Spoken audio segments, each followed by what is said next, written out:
వందే మాత్రం. నేను మీ journalist Navata. Welcome to our voice. Ayodhya నుంచి ఆఫ్రికా వరకు ఎక్కడ చూడు శ్రీరామనామమే. భారతదేశంలో జై శ్రీరామ్ అనడం ఒక పాపంగా భావిస్తూ ఉంటారు కొందరు. వాళ్ళు నిజంగా ప్రపంచంలోని 20 దేశాలు చేస్తున్న పనిని చూసి బుద్ధి తెచ్చుకోవాలి. రాముడి గొప్పతనాన్ని తెలుసుకోవాలి. ఇలా ఇంకెక్కడైనా జరిగిందా చెప్పాలి. రామరాజ్యం గొప్పతనాన్ని ప్రపంచవ్యాప్తంగా దేశాలు గుర్తిస్తుంటే రామరాజ్య దేశంలో అంటే భారతదేశంలో రాముణ్ణి విమర్శించే రాక్షసులు ఎక్కువైపోతున్నారని బాధ అనిపిస్తుంది. అసలు ఏంటక్కా చెప్పు అంటే ప్రపంచవ్యాప్తంగా కనీసం 20 దేశాలు శ్రీరాముడు మరియు రామాయణంలోని ఇతివృత్తాలను కలిగి ఉన్న తపాలా స్టాంపులను విడుదల చేశామని జబల్పూర్లో జరిగిన ప్రపంచ రామాయణ సమావేశంలో సమావేశమైన స్టాంపులను సేకరించేవారు తెలిపారు.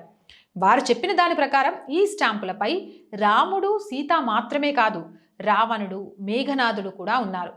భారతీయ ఇతిహాసం రామాయణంపైనే ఉంది. రామాయణ ఇతివృత్తంపై 20కి పైగా దేశాలు విడుదల చేసిన తపాలా స్టాంపుల సేకరణను ప్రదర్శించిన ప్రపంచ రామాయణ సమావేశంలో రామాయణం అనేది ప్రపంచాన్ని ఏ విధంగా ప్రభావం చేసిందో ప్రదర్శించబడింది. జబల్పూర్కు చెందిన రిటైర్డ్ ప్రభుత్వాధికారి సతీష్ కుమార్ శ్రీవత్సవ తన పదవీ విరమణ తర్వాత జీవితాన్ని ఒక ప్రత్యేకమైన అన్వేషణకు అంకితం చేశారు. పోస్టల్ ఆర్ట్ ద్వారా రాముడు మరియు రామాయణ చిత్రణను డాక్యుమెంట్ చేయడం. చాలామంది ఫిలాటెలిస్టులు అనేక రకాల స్టాంపులను సేకరిస్తారు. అయితే శ్రీవత్సవ దృష్టి రామాయణ వారసత్వంపై ఉంది. ఒక అభిరుచిగా ప్రారంభమైన ఇది రామాయణాన్ని మరియు ఆ ఇతివృత్తం భారతదేశ సరిహద్దుల్ని ఎలా అధిగమించిందో హైలైట్ చేసే ఉద్వేగభరితమైన శోధనగా పరిణామం చెంది భారతదేశంతో పాటు నేపాల్, భూటాన్, శ్రీలంక, థాయిలాండ్ మరియు ఇండోనేషియా దేశాలు పురాతన హిందూ ఇతిహాసం, జాతీయ నృత్య మరియు నాటక రూపాలలో లోతుగా అల్లుకున్నాయని ఈ శోధనలో వెల్లడైంది. రామాయణంతో బలమైన సాంస్కృతిక సంబంధాలను కొనసాగించే మరొక దేశం మారిషస్. శ్రీవత్సవ రచనలు శ్రీరాముని కథనం కేవలం ఒక ప్రాంతీయ కథ మాత్రమే కాదని, అనేక ఖండాలలో తపాలా సేవల ద్వారా గుర్తించబడిన ప్రపంచ సాంస్కృతిక దృగ్విషయమని నిరూపిస్తారు. సతీష్ కుమార్ శ్రీవత్సవ తన పనిని ప్రారంభించినప్పుడు ప్రపంచవ్యాప్తంగా 20 దేశాలలో శ్రీరాముడి చిత్రంతో కూడిన పోస్టల్ స్టాంపులు జారీ చేయబడ్డాయని అతనికి తెలియదు. అతను క్రమంగా ఈ దేశాలన్నిటి నుండి స్టాంపులను పొందడం ప్రారంభించాడు. ప్రారంభంలో అతను భారతదేశం నుంచి రాముడు మరియు రామాయణం ఆధారంగా ఉన్న స్టాంపులను మాత్రమే సేకరించాడు.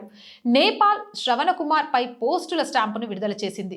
సెయింట్ విన్సెంట్ మరియు గ్రెనడైన్స్ రాముడు మరియు విష్ణువు యొక్క అనేక అవతారాలపై స్టాంపులను విడుదల చేసింది. రావణుడి చిత్రాలను కలిగి ఉన్న స్టాంపును కూడా అక్కడ విడుదల చేశారు. యాంటిగ్వా మరియు బార్బుడా రామాయణంలోని అనేక పాత్రలతో కూడిన పోస్టల్ స్టాంపులను కూడా విడుదల చేశాయి అని సతీష్ కుమార్ శ్రీవత్సవ చెబుతున్నారు. అశోక వాటికలో సీత, హనుమంతుడి బొమ్మలతో ఇండోనేషియా ఒక పోస్టల్ స్టాంపును విడుదల చేసింది. బాలి దేశం హనుమంతుడు సంజీవని పర్వతాన్ని ఎత్తుతున్నట్లు చూపించే స్టాంపును విడుదల చేసింది. ఉగండా కూడా హనుమంతుడి బొమ్మలతో కూడిన పోస్టల్ స్టాంపులను విడుదల చేసింది. కాంబోడియా దేశం హనుమంతుడి బొమ్మలతో కూడిన పోస్టల్ స్టాంపులను విడుదల చేసింది. తపాలా స్టాంప్ కలెక్టర్ శ్యామ్ నారాయణ్ తివారీ మాట్లాడుతూ ఆయన వద్ద ఒక ప్రత్యేకమైన తపాలా స్టాంపు కూడా ఉంది. దీనిని భారతదేశం ముందుగా విడుదల చేయాలి, కానీ దీనిని దక్షిణాసియాలోని లావోస్ జారీ చేసింది. ఈ చిత్రం అయోధ్యలోని రామ్లల్లా విగ్రహం. దీనిని 2024లో మాత్రమే ఏర్పాటు చేశారు. లావోస్ దానిపై తపాలా స్టాంపును విడుదల చేసింది. ఈ ప్రదర్శనలో ఈ తపాలా స్టాంపును కూడా ప్రదర్శించారు. 1 సంవత్సరం క్రితం భారత విదేశాంగ మంత్రి ఎస్ జయశంకర్ లావోస్ రాజధాని వియాంటియాన్లో రామ్లాలాపై మొదటి తపాలా స్టాంపును ఆవిష్కరించారు. ఆ సమయంలో జయశంకర్ ట్వీట్ చేస్తూ రామాయణం మరియు బౌద్ధ మతం యొక్క మన ఉమ్మడి సాంస్కృతిక వారసత్వాన్ని జరుపుకుంటూ ఒక ప్రత్యేక స్టాంప్ సెట్ ని ప్రారంభించారని చెప్పారు. ఈ స్టాంపును విడుదల చేసిన ప్రపంచంలోనే మొట్టమొదటి దేశంగా లావో పీపుల్స్ డెమోక్రటిక్ రిపబ్లిక్ నిలిచింది. ఏదేమైనా జగమంతా రామమయం.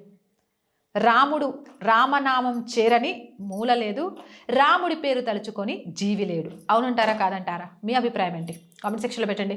మోర్ వీడియోస్ కోసం ఛానల్ వెంటనే సబ్స్క్రైబ్ చేయండి. ఆర్ వాయిస్ పొలిటికల్ ప్రతిరోజు చెప్తున్నానండి. మన ఛానల్స్ అంటే మీ ఛానల్స్. సో ప్లీజ్ సబ్స్క్రైబ్ చేయండి. మీరు చేసే ఒక్కొక్క సబ్స్క్రిప్షన్ మాకు చాలా చాలా బలాన్ని ఇస్తుంది. అలాగే ప్రతి కంటెంట్ని లైక్ చేయండి, షేర్ చేయండి, కామెంట్స్ చేయండి. ఈ మధ్య కామెంట్స్ చాలా తగ్గుతున్నాయి. ఇలా చేయడం ద్వారానే మన వీడియోస్ వైరల్గా మారుతాయి. అండ్ ఆర్థికంగా ఆర్ వాయిస్కి చేయూతనందించండి. ఈ ఛానల్ ఆర్థికంగా నిలబడటంలో మీరు మీ బాధ్యత అనుకొని మాకు సహాయం చేయండి. చేయాలి అనుకునేవారు సబ్స్క్రిప్షన్ పక్కనే జాయిన్ అనే బటన్ ఉంది. 1 to 5 లెవెల్స్ ఉన్నాయి. ఏదో ఒక లెవెల్లో సపోర్ట్ చేయండి. లేదా స్క్రీన్ మీద గూగుల్ పే, ఫోన్పేతో పాటు అకౌంట్ డీటెయిల్స్ ఉన్నాయి. మీకు తోచిన సహాయాన్ని అందించండి. వ్యాపార ప్రకటనల కోసం 8328 500 576 నెంబర్ని సంప్రదించండి. జై హింద్, జై భారత్.